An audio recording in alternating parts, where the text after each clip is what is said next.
Roh Kudus yang ada di tempat ini. Engkau yang membawa kami ke tempat ini Tuhan.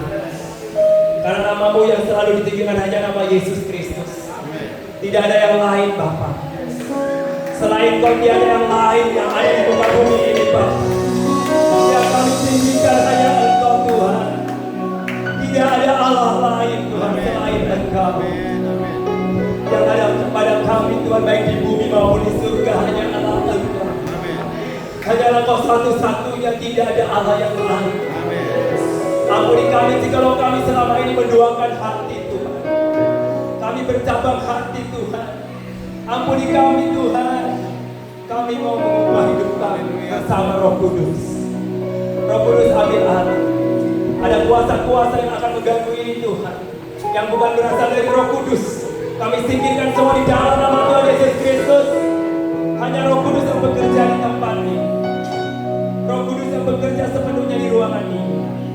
Bahkan Roh Kudus yang mengubah hati kami. Roh Kudus ambil alih semuanya. Berbicaralah Engkau Roh Kudus. Hamba-Mu tidak ada kemampuan apa-apa untuk mengubah jemaat Tuhan di tempat ini. Tapi kami percaya Roh Kudus yang sanggup mengubah hidup anak kami. Amin. Terima kasih Roh Kudus. Ambil alih semua Roh Kudus. Ambil alih. Penuhi dengan hadirat-Mu. Penuhi dengan kuasa Roh Kudus. Thank you Lord Jesus. Haleluya. Haleluya. Mari kita fokus. Kita tinggikan nama Dia. Ada kuasa-kuasa lain yang ingin mengganggu kita. Mari kita protek di dalam nama Yesus. Haleluya. Dalam nama Yesus. Dalam nama Yesus. Sebab peperangan kami bukan melawan darah dan daging, tapi melawan setiap penguasa-penguasa yang ada di udara. Roh-roh orang kuat. Dan hari ini Kau tidak berdaya karena ada nama Yesus yang diberitakan. Dalam nama Yesus. Haleluya. Terima kasih Roh Kudus. Engkau bertahta atas pujian kami. Terpujilah Tuhan kekal selama-lamanya. Yang siap diberkati Tuhan. Di dalam nama Yesus Kristus sama-sama mengatakan, beri kemuliaan bagi Tuhan Yesus Kristus.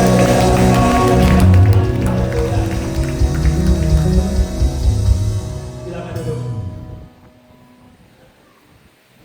Shalom saudara. Apa kabar? Luar biasa. Luar biasa atau biasa di luar? Luar biasa ya. Luar biasa dan biasa di luar ya. Kalau nggak biasa di luar kita nanti stres kayak jam COVID ya. Kalau waktu mungkin di sini nggak ngalamin ya seperti zaman COVID, orang pada berkurung di rumah, nggak mau keluar ya. Tapi satu hal yang saya lakukan pada waktu COVID adalah saya pergi ke jalan-jalan untuk memberkati kota, yaitu melayani pemulung-pemulung. Mereka berbuka nasi bungkus ya. Sekitar setiap pembagian biasanya rutin 1 minggu sekali, tapi pada waktu COVID seminggu 3 kali karena banyak orang yang nitip berkat untuk dibagikan kepada pemulung. Haleluya. Saya dikerubutin pemulung dan saya tidak pakai masker. Diomelin sama teman-teman, kenapa kamu nggak pakai masker? Ya, saya percaya ada perlindungan darah Yesus yang luar biasa. Amin. Ya saudaraku, sehingga saya dan keluarga saya diprotek oleh Roh Kudus. Saya tidak kena COVID ya, karena saya percaya COVID itu adalah sebuah perlawanan. Kuasa-kuasa kegelapan ingin menghancurkan hubungan dengan kita, dengan Tuhan ya. Makanya banyak ketika COVID orang pada senang ibadah live streaming, betul nggak? Tinggal klik, tinggal pilih pendeta mana yang kalian suka. Nah sejak saat itu setiap nggak masuk gereja ditanya sama pendeta, oh ikut yang live streaming ya. Makanya kalau bisa nggak usah live streaming lagi. Jemaat nanti malas beribadah. Kenapa kita perlu bersekutu? Karena saudaraku, bersekutu itu penting. Jangan kamu menjauhkan diri dari pertemuan-pertemuan ibadah seperti yang dibiasakan oleh orang lain, bukan kita.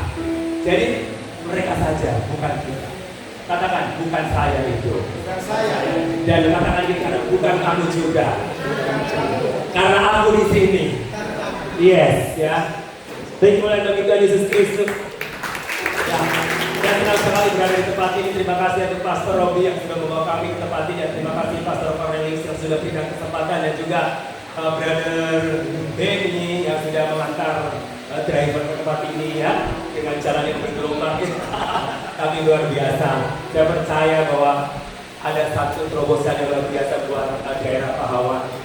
Amin.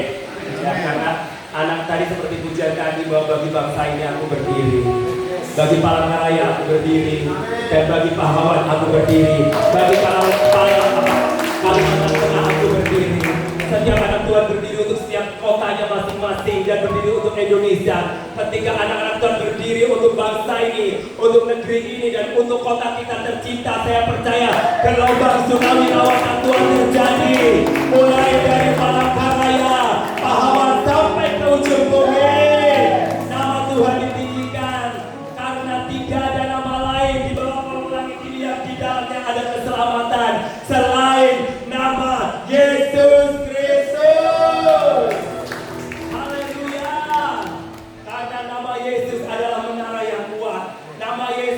Tuhan satu-satunya juru selamat kita, bukan juru kampanye ya, tapi juru selamat ya, juru selamat ya, juru selamat itu adalah juru yang membawa kita selamat.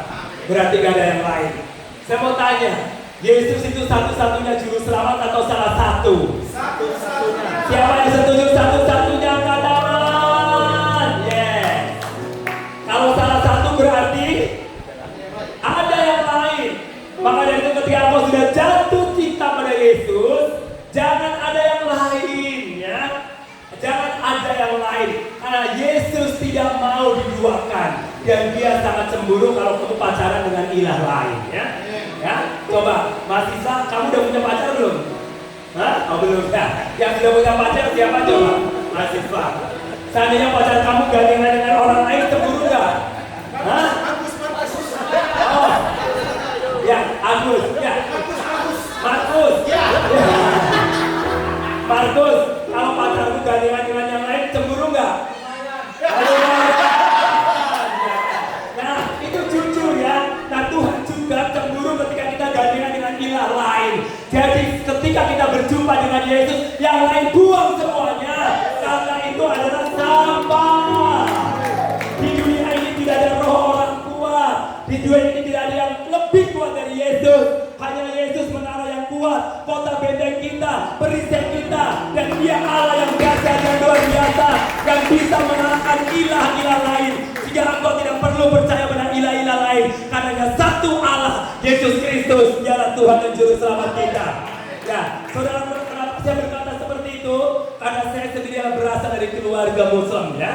Saya dibesarkan dari keluarga Muslim dan keluarga besar saya adalah orang Muslim. Dan pada waktu kakek saya mau meninggal, kakek saya berpesan bahwa anak cucu saya jangan ada satupun yang percaya Yesus, saudaraku. Sehingga semua keturunannya itu takut untuk percaya Yesus. Tapi saudaraku, ada pepatah kata Cucu Brownie, semakin Injil dihamba, semakin merambat ya.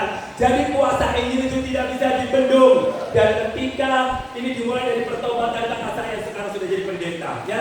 Saudaraku, pada waktu kakak saya itu ya seorang Muslim juga, dan pada waktu dia ngantar setiap minggu pergi ke gereja, ngantar bulurah ya, bulurah dia ngantarnya cuma sampai depan gereja, tiba-tiba pingsan kakak saya. Dan ketika pingsan dia lihat wajah Tuhan Yesus Kristus. Saudaraku, kenapa orang yang fanatik diperlihatkan wajah Yesus? Karena dengan doa orang benar sangat besar kuasanya, sehingga dia melihat kemuliaan Tuhan. Meskipun waktu itu tidak diinjili, tapi dia melihat wajah Yesus. Ketika itu dia bertobat, menyerahkan dirinya menjadi hamba Tuhan, dan pergi ke Lampung mendirikan sebuah gereja. Ada banyak jiwa-jiwa yang bertobat, ratusan jiwa-jiwa bertobat dari yang belum kenal Tuhan, menerima Kristus sebagai Tuhan dan Juru Selamat pribadi.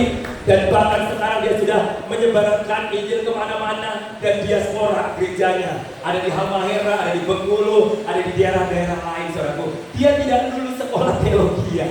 Jadi dia lulusan sekolah kejadian, saudaraku.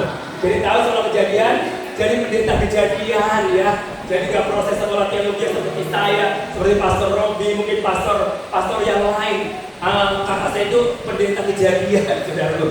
Tapi Tuhan itu melihat hati. Siapa yang mau melayani Tuhan dan menyerahkan hidupnya, pasti Tuhan akan perlengkapi dengan karunia-karunia yang luar biasa. Karena kita berkata bahwa tanda-tanda ajaib akan menyertai engkau.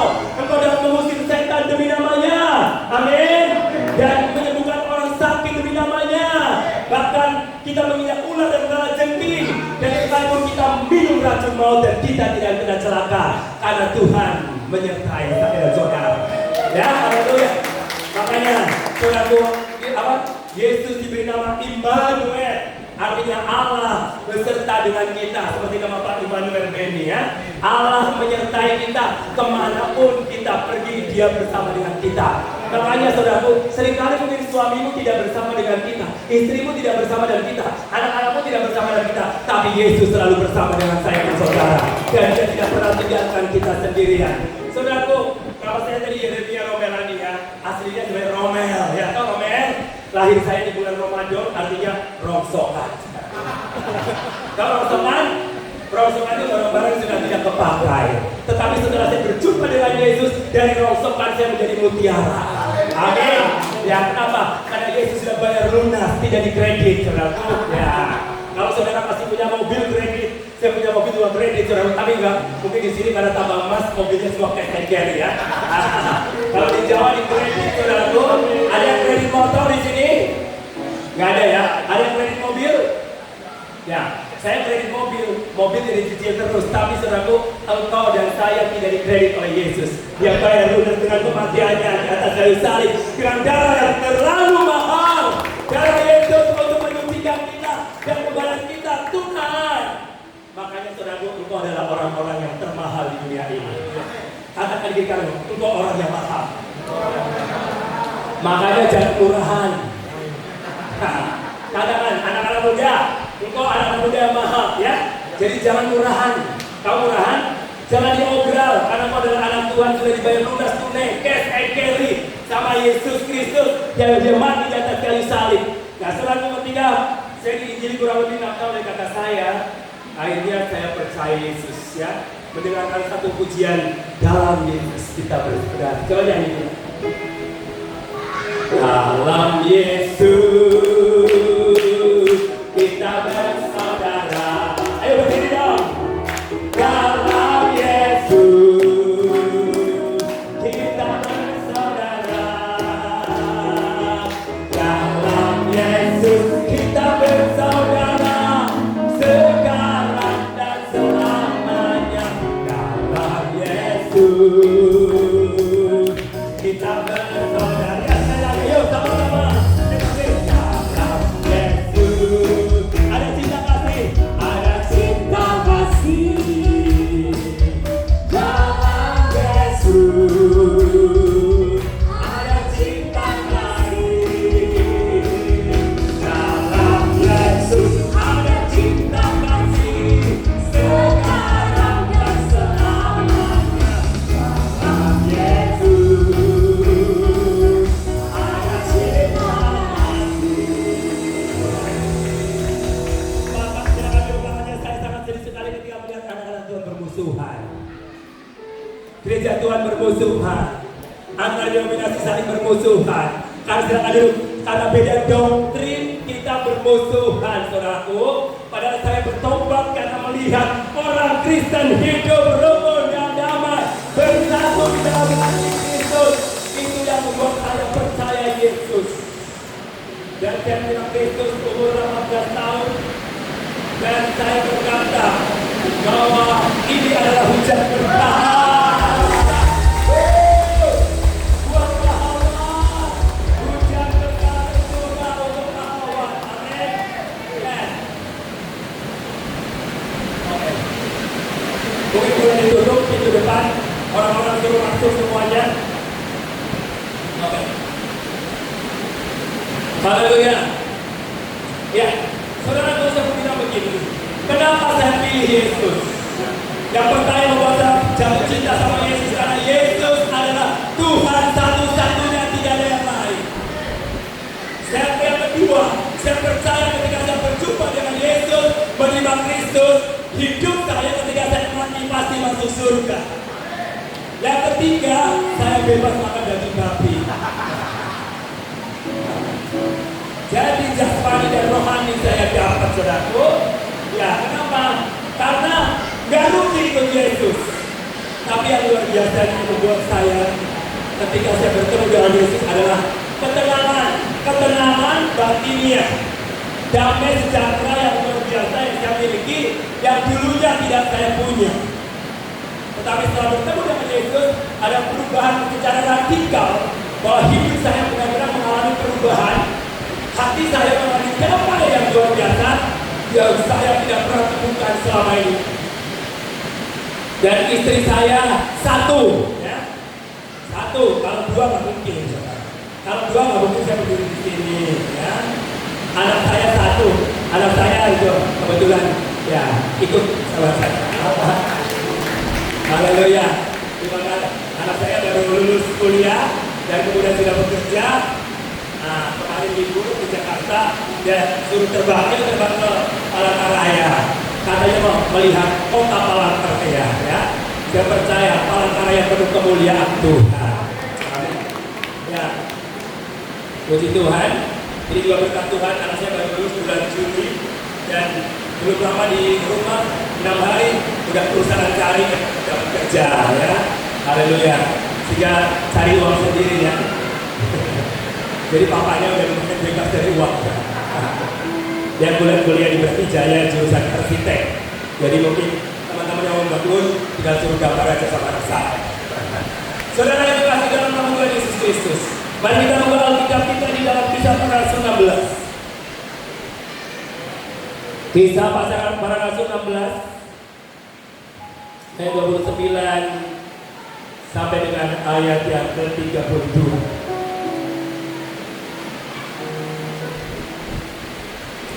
Oke, ya kita akan baca bersama-sama 2-3. Kepala penjara itu menyuruh membawa sulung, lalu berlari masuk dan dengan gemetar tersungkurlah ia di depan Paulus dan Silas. Ia mengantar mereka keluar sambil berkata, Tuan, apakah yang harus aku perbuat supaya aku selamat? Jawab mereka, percayalah kepada Tuhan Yesus Kristus dan engkau akan selamat, engkau dan seisi rumahmu. Siapa yang percaya, tepuk tangan. Nah, itu aku alami, ya. Ketika kakak saya percaya Yesus, akhirnya 6 kakak adik saya percaya Yesus. Haleluya.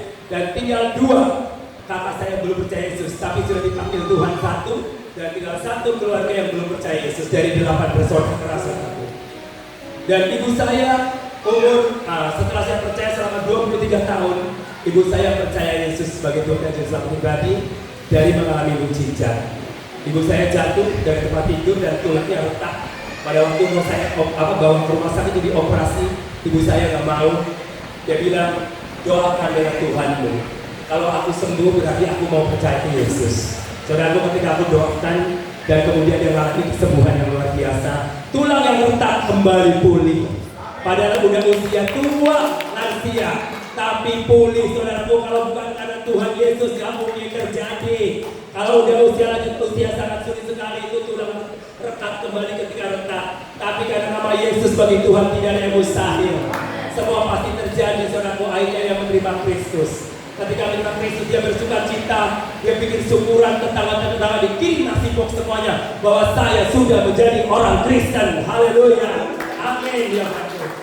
Dan kemudian ayah saya meninggal umur 104 tahun, ya. Dan pada waktu 1 bulan sebelum meninggal, ayah saya sakit. Nah, ketika sakit saya pulang, dan kebetulan waktu itu COVID nggak boleh mudik, ya, semua orang tahu 2021.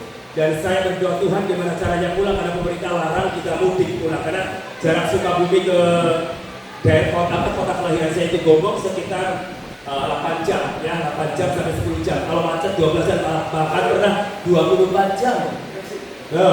Ya, bukan Brexit, bukan, kita jalur selatan, karena di daerah pantai, ya, dekat pantai Cilacap, daerah selatan, dan Brexit juga sama, kalau lebaran pasti. Makanya bersyukur saudara yang tinggal di Palangkaraya nggak pernah mengalami macet. Makanya tadi, cepet banget nyampe di sini, ya. Karena macet, saudaraku. Kalau di sana, kalau kita jalan tempuh misalkan 60 kilo, kita harus tempuhnya sekitar 2-3 jam, saudaraku. Di sini paling dari 1 jam lebih kita udah sampai, ya. Nah, sekarang tidak macet, saudara. Dan pada waktu saya pulang, akhirnya saya pulang dan tanpa kendala. Perjalanannya ditempuh dengan 8 jam, kami tempuh dengan 6 jam setengah. Karena saya berangkat tidak ada mobil, di belakang saya juga tidak ada mobil. Jadi cuma saya mobil sendiri. Jadi jalan tol saudaraku, ya. 6 jam setengah saya sampai. Ayah saya layani ayah saya, dan saya melayani puasa, dan ayah saya ternyata punya puasa lain ya. Dan ayahnya dilepaskan, dia ketika dilepaskan dia ngamuk. Akhirnya dilepaskan, dia terima Yesus. Habis itu sakit parah, dan 1 bulan kemudian dia meninggal. Nah saudaraku, tapi saya senang, bukan senang karena meninggal, dia sudah percaya Yesus Kristus.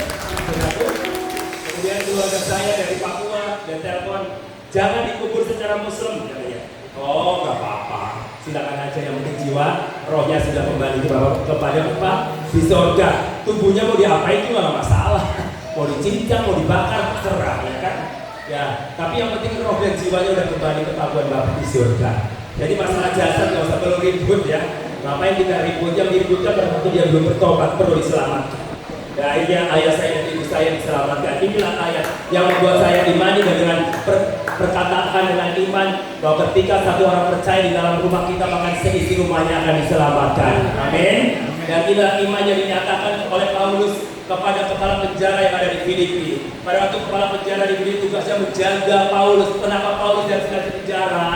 Kalau zaman sekarang nama Paulus, Silas, Markus, Lukas, Yohanes, Stefanus ya. Ya di penjara bukan karena Injil, tapi karena narkoba lah, pelecehan seksual lah, korupsi dan lain sebagainya. Kalau Paulus dan Silas di penjara bukan karena pelecehan seksual, tetapi karena Injil Yesus Kristus. Dan ketika dia memberitakan ini di pasar-pasar, ada orang-orang yang pegang kuasa kegelapan terganggu, saudaraku. Karena nama Yesus itu nama di atas segalanya. Dukun-dukun pada takut, orang-orang yang merasa kuat yang biasa sebagai peramal-peramal, sebagai bisnis untuk cari duit, peramal nasib orang terganggu, sehingga kehidupan ekonomi mereka terganggu, omsetnya mengalami penurunan. Jadi mereka pada komplain. Dengan kehadiran 2 orang ini membuat resah pasar itu, saudaraku. Nah akhirnya orang-orang pasar itu ngambuk, dia tangkap Paulus dan kemudian serahkan kepada penguasa kota itu, dan kemudian Paulus dan Silas dijebloskan ke dalam penjara. Saudaraku, ketika bagaimana respon Paulus ketika masuk penjara? Dia tidak malu karena nama Yesus dia di penjara. Buat Paulus itu adalah anugerah yang terbesar, membuat dia bisa bersaksi, memberitakan Injil di penjara. Karena bagi Paulus tidak ada satupun kuasa yang bisa menghambat penyebaran Injil Kerajaan Allah. Mau itu adalah dukun, orang hebat, mungkin panglima yang kuat dan lain sebagainya, itu tidak bisa membatasi kuasa Injil. Karena Injil adalah sebuah kekuatan Allah yang punya kuasa, yang punya power yang luar biasa, yang bisa meledakkan dan menghancurkan hati orang yang keras, yang bisa melembutkan kepala batu, saudaraku, seperti Fir'aun. Tetapi karena Yesus itu adalah Tuhan yang sangat mengasihi saya dan saudara, Dia tidak membiarkan hidupmu dalam ketakutan, Dia tidak membiarkan hidupmu dalam dosa, tapi Dia ingin mengubah hidupmu. Jadi saudaraku, ketika engkau percaya Yesus, ada satu perubahan yang radikal. Dahulu kita mungkin penjahat, dahulu kita adalah pezina, dahulu kita percaya pada perdukunan, dan ketika engkau berjumpa dengan Yesus, engkau lupakan dan buang semuanya itu, dan engkau mendapatkan hidup yang berkemenangan di dalam Yesus Kristus. Seperti pujian tadi, sungguh hidup kita sudah ditebus oleh darah Yesus yang terlalu mahal. Terlalu mahal darahmu Yesus, untuk menebus hidupku. Terlalu besar darahmu Yesus, tercurah untuk menebus. Terlalu besar, yes. Mari kita dengar pujian. Terlalu besar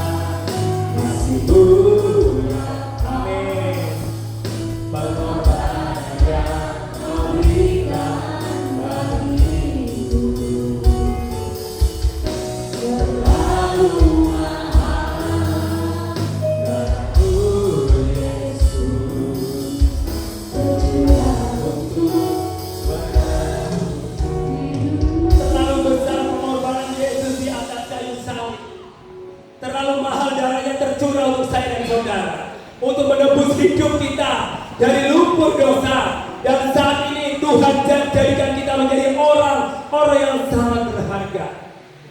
Saudaraku, pengorbanan dia di atas kayu salib, dia bukan karena kesalahan dia, bukan karena dosa yang dia lakukan, bukan karena kejahatan Yesus, tetapi karena kesalahan saya dan saudara.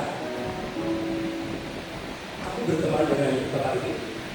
Ya, siapa namanya? Yamu. Le. Paleo. Kalau Yamu berdosa atau berbuat salah, misalkan yang begini,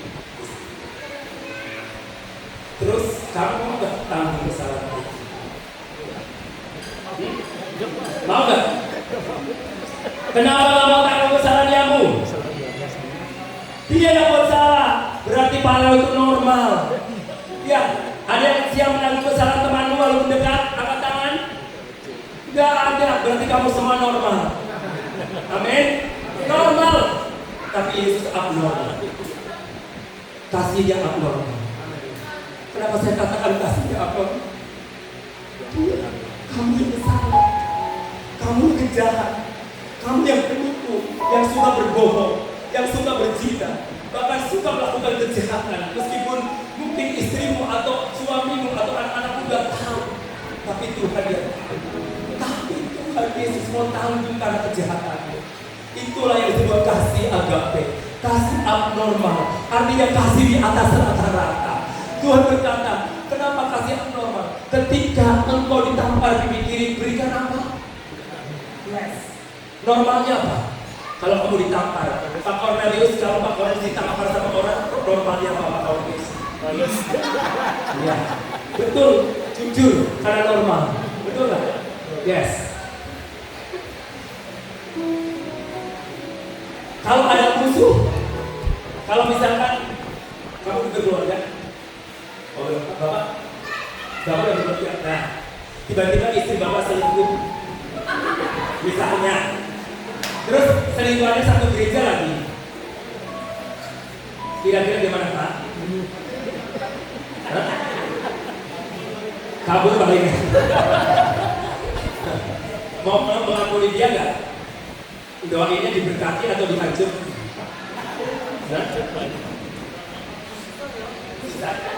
Ya normal. Kalau bisa dimusnahkan.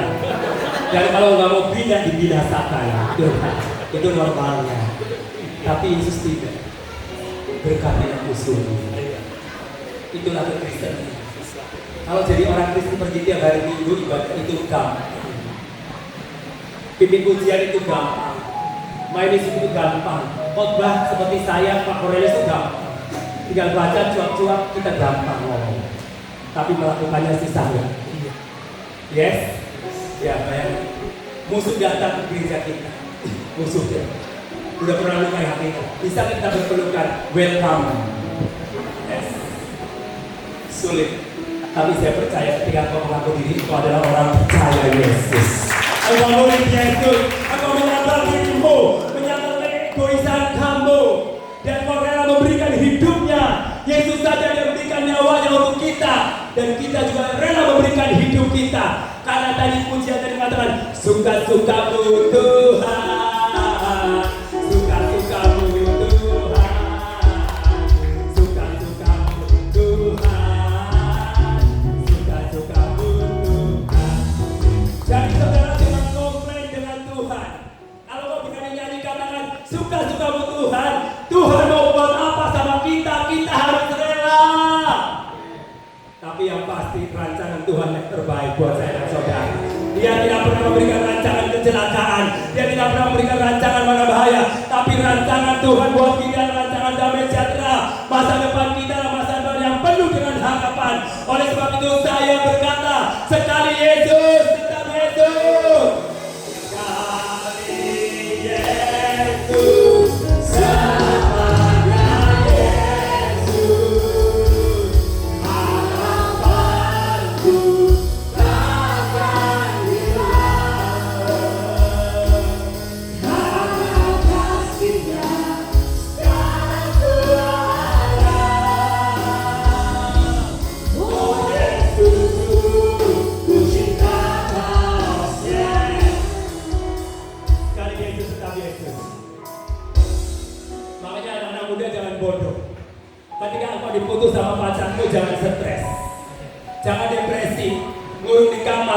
nggak mau kuliah. Kenapa? Karena diputus sama pacarnya. Anak-anak muda, engkau adalah generasi Yeremia, kau generasi Joshua yang kuat dan tangguh. Ketika diputus pacarnya, cari lagi. Bodoh banget ya. Itu aja kau stres. Mati satu tunggu 3. Emang di kampus cuma dia doang? Masih banyak kan? Ngapain? Kalau dia putus tinggalin kamu, katakan sama Tuhan, dia bukan untukku. Saya lagi katakan, aku ingin tahu sebenarnya memilih seorang engkau tak tahu. Kau sembunyikan rasa cintaku di balik topeng pengharapanku yang palsu. Aku dijadikan apa? Kekasih? Mau gak? Kasihan Bro. Tahu gak kekasih bayangan? Berserot. Kalau lagi dibutuhin, lagi bikin tugas di dalam, yang kesini dong, aku kangen. Padahal suruh bikin tugas. Kalau pacar aslinya datang di dalam, kok susah banget dihubungin. Aduh, aku lagi gak enak badan. Padahal dengan kekasih yang lainnya. Sakitnya di mana? Sakitnya di mana? Sakit. Makanya kalau cinta sama pacarku jangan 100%. 100% hanya buat Tuhan Yesus Kristus Raja yang segala raja. Buat pacarku kasih roda cukup 5%. Ya. Jadi kalau ditinggal juga gak akan sakit, karena cuma 5%. Tapi Yesus ruangan kita 100%. Haleluya. Jadi kalau ada anak muda di Kalimantan Tengah, di Pahawan, yang putus cinta kemudian stres depresi, itu dia belum mengenal Tuhan. Dia belum tahu siapa Tuhannya. Tapi kalau dia tahu siapa Tuhannya, ketika diputus pacar dia akan berkata, carilah maka engkau akan mendapatkan. Haleluya. Ya. Jadi jangan bodoh. Pada waktu saya pelayanan di Makassar, Toraja, tiba-tiba ada satu anak muda, wanita cantik, dia bertemu dengan saya, kok tiba-tiba belum nggak kenal sama saya, kan akrab, ketawa-ketawa sendiri, gimana gitu kan? Terus saya tanya, ternyata dia stres karena ditinggalkan oleh kekasih. Kenapa dia bisa stres? Dia bukan anak Tuhan, meskipun dia Kristen. Ingat, dia Kristen KTP. Kalau dia Kristen yang sungguh-sungguh dan cinta mati-matian dengan Tuhan, diputus pacaran, emang gua pikirin. Gitu aja kok. Ya, makanya, hai wanita-wanita yang pacar, jangan mau diperlakukan sama pria seperti suami istri. Selama pastinya jaga jarak. Kalau dia boleh raba-raba kaki dalam nama Yesus, iblis datang kaki dalam nama Yesus. Betul kan? Ya kan, berarti kan belum waktunya, ya, belum waktunya. Kalau macam-macam tapi jangan-jangan wanitanya aku berserah,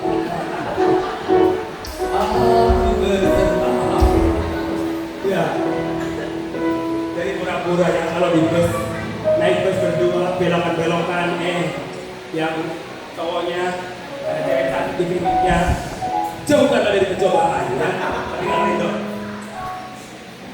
Ada goncangan lagi, kedua kali, jauhkan dari pencobaan. Begitu tiap kali, biarlah kehendakmu saja jadi.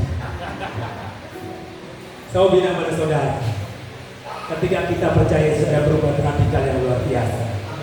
Mungkin kehidupan lama kita kadang-kadang suka mengganggu kita, tapi kita harus komitmen konsen dengan Tuhan. Seperti Paulus ketika memberitakan Injil kepada kepala penjara, ada satu perubahan yang luar biasa. Kepala penjara bilang apa? Dia menerima Kristus, ada perubahan yang luar biasa. Pada waktu itu dia benci kepada Paulus dan Silas. Ketika bertemu dengan Yesus dengan secara ajaib, karena Paulus dan Silas dalam doa pujian penyembahan, terjadi gempa bumi, ledakan pembangunan rohani yang luar biasa, terjadi pertobatan di penjara, kepala penjara ketakutan.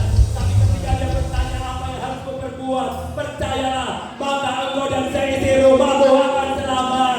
Dan saat itu mengambil respon keputusan, kepala penjara itu percaya menerima Kristus secara pribadi, dan dia menyerahkan hidupnya untuk Tuhan dan dibaptis. Dan Paulus disilakan mampir ke rumah semuanya. Dan setelah itu apa yang terjadi? Respon yang paling luar biasa ketika orang bertemu dengan Yesus, perubahan radikal adalah dia berani memberitakan Injil. Jangan lupa, jangan jago kandang. Kita teriak-teriak di gereja, ya, loncat-loncat konser di gereja dan lain sebagainya. Tapi ketika bertemu dengan teman-teman butuh kabar baik, kita diam. Itu namanya jago kandang. Tapi itu di sana, di sini nggak ada. Oh, anak-anak muda di tempat ini adalah laskar-laskar Kristus yang luar biasa untuk menyampaikan Injil kepada teman-teman.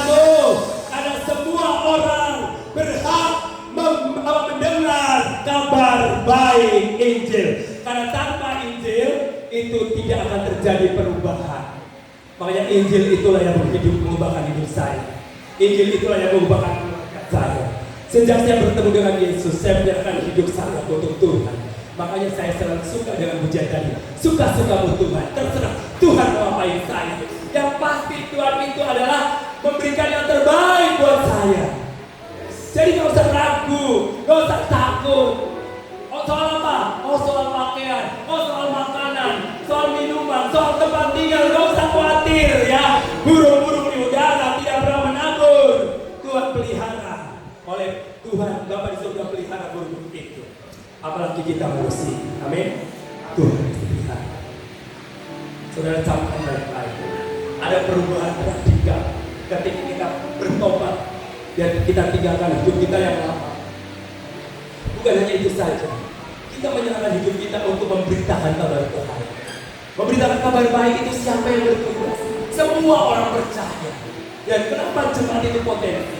Karena jemaat itu punya relasi yang banyak, baik di kampus-kampus, di tempat pekerjaan. Makanya jemaat itu perlu dilatih untuk menginjil agar banyak jiwa-jiwa yang diselamatkan. Tugas kita adalah memberitakan Injil. Makanya kalau saya lihat anak-anak muda senang. Kenapa? Karena saya bertobat usia 18 tahun. Dan saya tidak pernah mundur sedikit pun. Ketika saya bertobat, langsung terus melayani Tuhan. Gak pernah berhenti. Mau di pelosok, oke. Mau di tanah yang ada emasnya, oke. Yang tidak ada emasnya juga oke. Saya pernah diutus ke tengah hutan, saudaraku. Ke tengah hutan, ini mah enak, jalan raya. Ya, saya waktu di kampus, saya diutus oleh sekolah. Saya perjalanan 20 kilo di tengah hutan. Saya jalan kaki sama teman saya. Saya kaget. Ada orang yang lebih besar di tembuknya apa? Mulai dari orang hutan, ganggu orang. Ya saudaraku, pada waktu saya di situ hanya satu keluarga saya melayani. Dan tiba-tiba keluarga itu uji makan. Nyaji makanan hanya satu menu. Menunya apa saudaraku? Nasi dan tikus hutan. Oh Tuhan. Sadap. Orang Manado bilang sadap itu. Dan mahal dan itu daging itu satu ekor di Manado 60.000 yang besar. Sedap. Tapi waktu itu saya bilang gak sedap, cici. Karena saya belum lama dari Jawa Tengah, saya telah Manado, ya. Jadi saya belum bisa makan semua binatang. Saudara, jadi saya cici. Tapi karena hanya satu-satunya lauk itu dan nasi, akhirnya saya makan saudara tikus itu. Ternyata enak, ya. Sampai sekarang kalau ke Manado, pengen cari daging tikus. Tadi juga saya dengan Pastor Robi, cari B2, dapat B2 kecap, saya nggak suka, ada RW. Waduh, habis 2 piring saya. Terus nasinya terus tambah. Kalau saya makan ikan bakar, nasinya sedikit, ikannya banyak. Tapi makan ini nasinya berapa kali saya tambah, waduh kenyang sekali. Waduh, kadang RW 2 piring. Tadi bukan RW di sini, saudaraku. Bukan RW, kepala RW, bukan ya. Kalau di Manado, RW itu berarti dari daging, ya. Akibat ya. Makanya orang Sumatera bilang, semua binatang merayap aku makan kecuali kereta api, itu pun karena keras. Makanya jangan macam-macam dengan orang Manado ya. Karena coba kenapa ada mendawa jatuh dalam dosa? Ingat? Karena waktu itu ada pendakwah dari orang Manado. Kalau orang Manado dia pulang, dia langsung tangkap dia. Ya, karena ada pendakwah bukan orang Manado. Kalau orang Manado langsung tangkap, setan itu takut langsung dimasak rica-rica sama orang Manado. Makanya jangan macam-macam orang Manado ya. Setan aja dimakan apalagi kamu. Tapi Pastor Robi ini orang Manado yang Cina. Pada luar biasa, saudaraku. Ya, di Manado itu semua dimakan ya. Waktu itu tapi sampai hari ini saya ular belum bisa. Nah, waktu itu saya dengan teman saya nabrak ular. Waktu di kampus, nabrak ular di tengah hutan, ular patola seperti ini. Ular patola tahu ular sanca, ya, gede yang bunga-bunga itu. Wah, sopir teman saya bilang teriak, haleluya, berkat datang. Langsung diangkat alat mobil. Wih, teman-teman kampus ratusan mahasiswa, hore, pesta. Kalau orang Jawa nabrak ular, darah Yesus, lari. Nah itu bedanya. Cara pandang setiap suku berbeda. Amin. Suku Dayak, suku Jawa, cara pandangnya berbeda. Kita kami dipersatukan cara pandang di dalam Yesus. Ya, makanya ketika percaya Yesus, kita semua adalah saudara. Ya, kita adalah semua saudara. Haleluya. Saya senang sekali. Nah, saudaraku, pada waktu kepala penjara dipercaya, terjadi perubahan di kota itu. Ada Injil diberitakan dan akhirnya penguasa kota itu takut sama Rasul Paulus. Ini makhluk apa? Apakah ini dewa? Saudara, betul. Markus 16 ayat 15 sampai 18. Di sana jelasnya bahwa tanda-tanda ajaib menyertai orang percaya.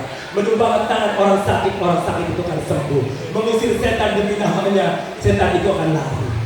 Saudara, tadi sebelum saya ke sini, saya bersama Pastor Robin. Ada satu orang Muslim dia dilayani secara media sosial. Makanya penginjilan hari-hari ini gak usah tak.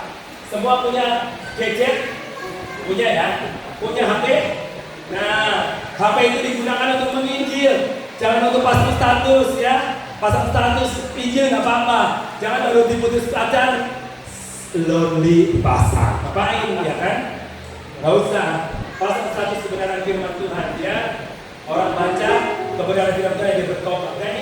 Tadi orang seberang itu dia bertobat karena percaya Yesus karena dari sosial media Facebook, saudara, dari Facebook. Dan kami tadi datang layani, baru kita ajak untuk percaya Yesus, mengundang Yesus. Dia langsung teriak, siapa kamu? Wah, pelotot. Jadi ternyata ada banyak kuasa kegelapannya sekarang. Tapi akhirnya terima Yesus sebagai Tuhan dan Juru Selamat pribadi untuk tangan. Tadi saya mau bersama Cornelius, satu jiwa sangat berharga. Satu jiwa bertobat, malaikat di surga bersorak-sorak. Jadi meskipun saudara punya emas banyak di rumah, tetap masih berharga satu jiwa, lebih berharga daripada emas yang kau miliki. Gak akan dibawa pada waktu mati. Makanya kalau kau punya banyak emas, jangan disimpan-simpan. Buat pekerjaan Tuhan supaya Injil semakin diberitakan di mana-mana. Untuk para misionaris, ya. Nanti mati emas kita gak dibawa. Amin. Waduh, yang punya emas kilo, aduh, nanti ada 1 kilo berikan sama siapa ini untuk penginjilan. Waduh, Pastor Robi siap untuk 5 emas 1 kilo. Haleluya. Ini ada di sini ada gunung emas ya. Tinggal minta sama Tuhan Yesus. Pindahkan gunung emas itu menjadi milik anak-anak Tuhan supaya penginjilan terjadi di mana-mana. Karena saya sekarang lagi program pengutusan misionaris ke Jepang, ke bangsa-bangsa melalui misionaris profesional. Bagi mungkin anak-anak muda di sini yang mau ke Jepang, mau jadi misionaris dan juga bekerja di sana, nanti boleh hubungin saya atau hubungin Pastor Robi atau Pastor Cornelius ya. Jadi saya punya bekerja sama, berkolaborasi dalam penginjilan. Itu penting agar banyak jiwa diselamatkan. Satu jiwa berharga. Makanya Yesus lebih pilih orang gila yang digerasa daripada 2000 ekor babi. Kalau saudara pilih mana? Orang gila atau 2000 ekor babi? Oh, pilih babi. Ya. Saya juga pilih babi. 2000 ekor babi berapa miliar? 7 juta kali 2000 berapa? 14 miliar. Satu orang gila masih banyak, betul nggak? Saat di rumah sakit jiwa banyak orang gila. Itu normalnya begitu. Saudara kalau ketemu orang gila, Ini ada orang kita di depan rumah, diapain sama saudara? Usir kan? Berarti katanya, berikanku hati seperti hatimu, memandang tuan di sekelilingmu. Dia orang bilang kan tuan, itu tuan. Tuan, tak bisa bersiram diusir, kan? Berarti bohong nyanyinya itu ya. Berikanku hati. Saudaraku, satu jiwa berharga. Makanya Yesus bilang, ketika aku beli emas, punya emas banyak, malaikat di surga bersorak-sorak, biasa aja, ya kan? Rumah mewah, malaikat surga nggak akan kagum, biasa aja, ya. Tapi ketika satu jiwa bertobat, sorak-sorai, luar biasa. Karena satu jiwa itu sangat berharga di mana Tuhan. Makanya Yesus memberikan nyawanya untuk jiwa-jiwa. Amin. Berikanlah hatimu dan hidupmu untuk Yesus. Haleluya. Tuhan Yesus memberkati. Kita begitu bersih. Haleluya. Berikanku tanganmu untuk melakukan tugasmu. Berikanku kakimu melangkah dalam rencana. Berikanku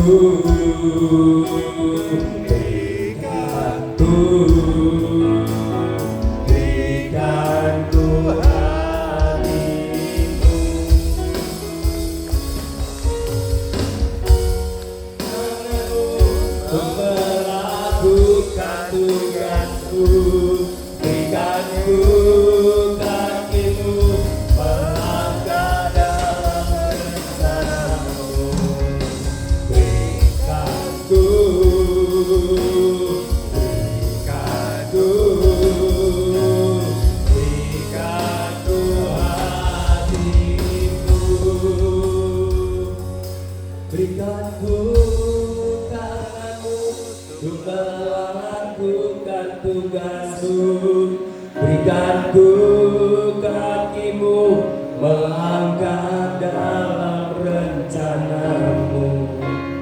Berikanku hatimu.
Firman Allah telah berhenti berbicara, hamba-Mu telah berhenti berbicara Tuhan. Tapi saya percaya bahwa Roh Kudus yang terus melanjutkan firman-Mu dalam kehidupan anak-anak. Mungkin ada di antara kita yang sedang mengalami sakit yang sudah bertahun-tahun tidak disembuhkan. Saudara boleh angkat tangan yang sedang mengalami sakit. Haleluya. Haleluya. Jesus.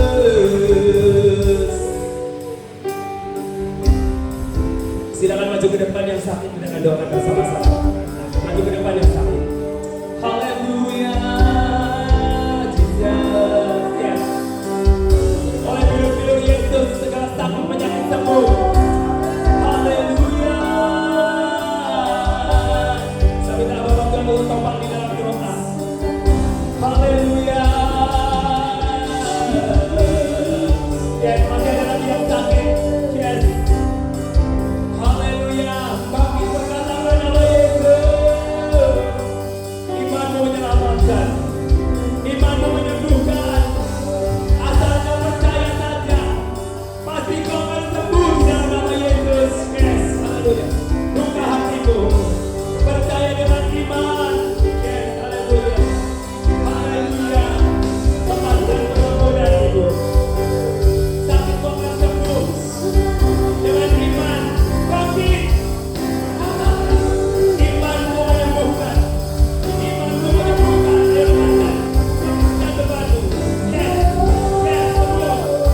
Saya mau doakan engkau, mungkin saat ini engkau sedang bimbang dengan masa depanmu dan kekhawatiranmu. Hari ini Tuhan memakai saudara untuk bangkit menjadi orang-orang yang hebat dan luar biasa. Ayo anak-anak muda yang mau didoakan silakan maju ke depan. Haleluya.